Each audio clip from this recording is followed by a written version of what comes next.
All right. Welcome back to week 9. Moving right along, this idea of still vaulting to modernity. Last week was science religion. This week is how they applied these ideas of natural laws that we're seeing in the scientific realm to society, to human realm. We see that in the Enlightenment, this idea of reason and ration. And then how sort of the theory of that, and then the practice of that. Is there a better way we can govern ourselves? Is there a better way we can relate? You know,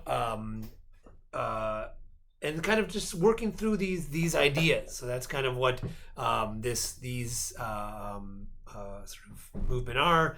How people relate, the idea of rights, that people have rights. These kind of concepts that are coming up. And if some people have rights, like let's say men have rights, what about women? Do women have rights? That's where Wollstonecraft reading comes in. This idea of challenging political orders, monarchies. Is there other systems of governance that are a little more equitable? This idea of liberty, all these kind of concepts that are floating around that are these sort of grand concepts, but how do we actually apply them to society? And as we see, a lot of these applying to these societies was through the realms of revolutions. So we talk about the U.S., the French, and the Haitian Revolution all around the same time.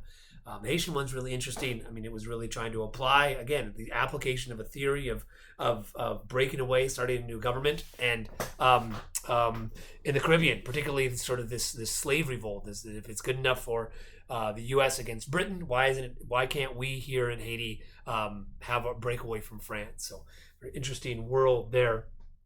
And then we also talked about industries and this new the idea of industrialization, where it comes from, the history of that, particularly in Britain. And we talked about the lecture. I mean, one of the big questions, historical questions, why Britain at this time? The lecture sort of delves into that. I mean, one was a lot of it natural resources. They had coal and iron right directly on rivers, so that was a really good system for them. So. We talk about industrialization, the need for resources, and then how that played into economies, the ideas of this idea of what will be capitalism, the idea of capital, what is it, how to generate it, and then sort of the other side of that, the reaction to that, this Marxian idea of communism, moving things together. So, that's kind of the two main ideas there. Go through there, and then this week the idea that the again sort of creative history. Put yourself in these situations. Do you want to be a philosopher? Do you agree or disagree with what these new ideas? Or similarly, economies. Be an industrialist or a worker. How do you fit within this world?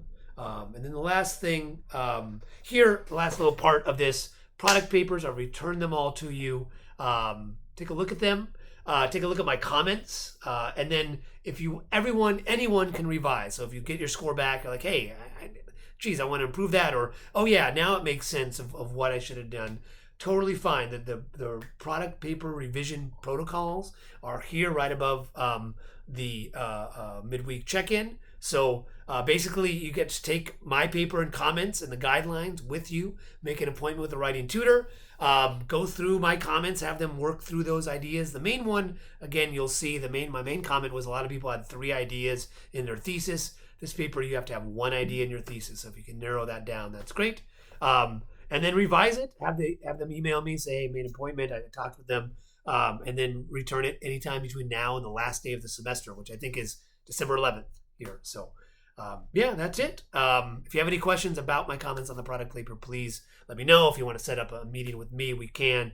That's it. Have a good rest of your week.